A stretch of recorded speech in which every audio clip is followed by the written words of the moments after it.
Continuing with the series of world religions, today we will talk about Islam. This is the second most followed religion in the world after Christianity, but it is undoubtedly the one that generates the most prejudices and misconceptions in the population. As I did with the Shinto video, I will try to explain as much about this religion as possible in a few minutes. The main thing to know about Islam is that, along with Christianity and Judaism, it is one of the three great monotheistic religions, and they are much more similar than you think. First of all, they believe in the same deity, since Allah is the Arabic word for God. It is not different from the Christian God. The Arabic word is simply used when talking about this religion. His followers are called Muslims, not Islamists, since this last word has a more negative and radical connotation. Now, we will continue with the origins of this religion. Islam originated in the early 7th century in the city of Mecca, in present-day Saudi Arabia. A man named Muhammad began to preach a new belief among the nomads of Arabia. He affirmed that these words came from a revelation that an angel had made him, and mentioned the existence of Allah, that his word and his rules should be followed. This man ended up being the greatest prophet of Islam, and on whom they would base themselves for the writing of the Quran. However, it is not the only one, since Abraham or Jesus are also considered prophets by Muslims. When his teachings were beginning to gain followers, the Qurayshite chieftains, the leaders of the area, disagreed and forced him to leave the city of Mecca under threat of assassination. This happened in the year 622 of our era.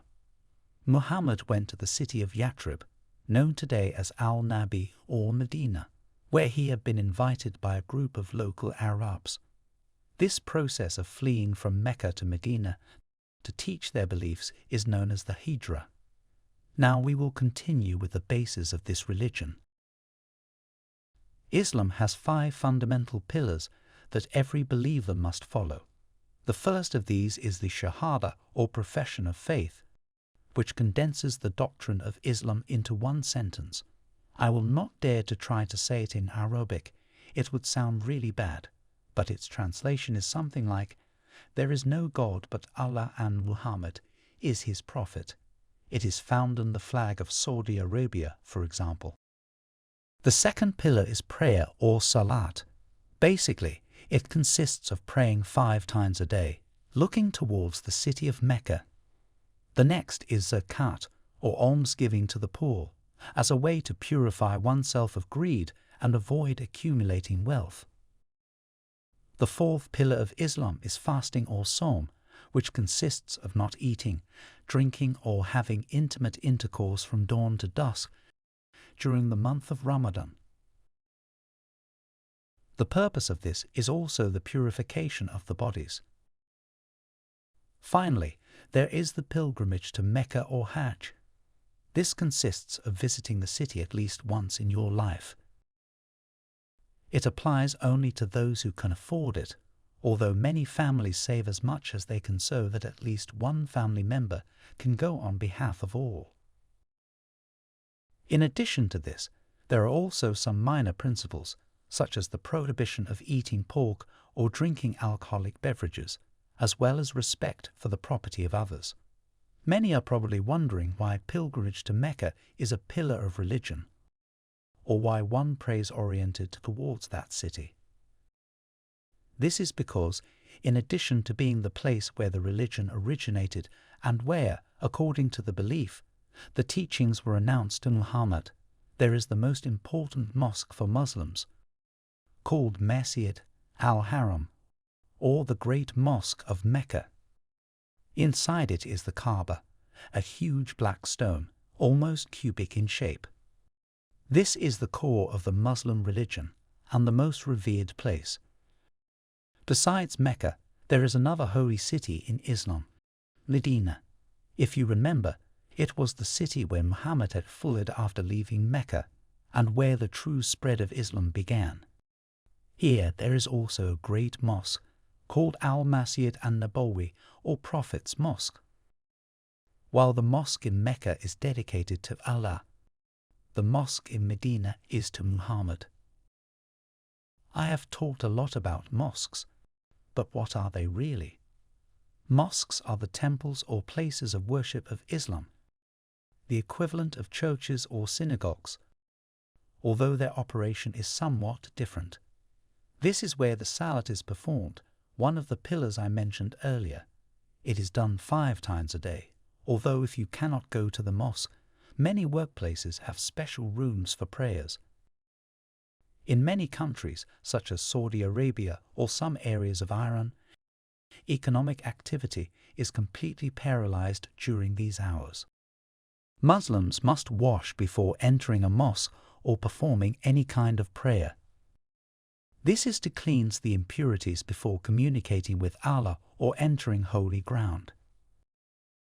Therefore, all mosques have special rooms for this, separated between men and women.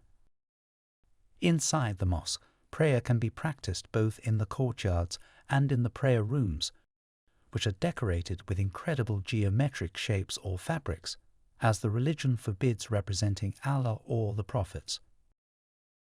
I make a point to comment that, no matter how beautiful they are, most do not allow access to non-Muslims.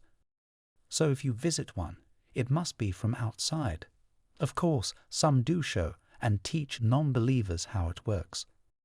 For example, I visited the Hassan Mosque in Casablanca, and it was impressive.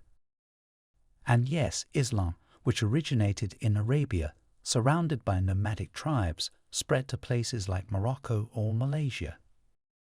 The spread of the religion was quite rapid, covering mostly all of North Africa, the Arabian Peninsula, and Central and part of South Asia.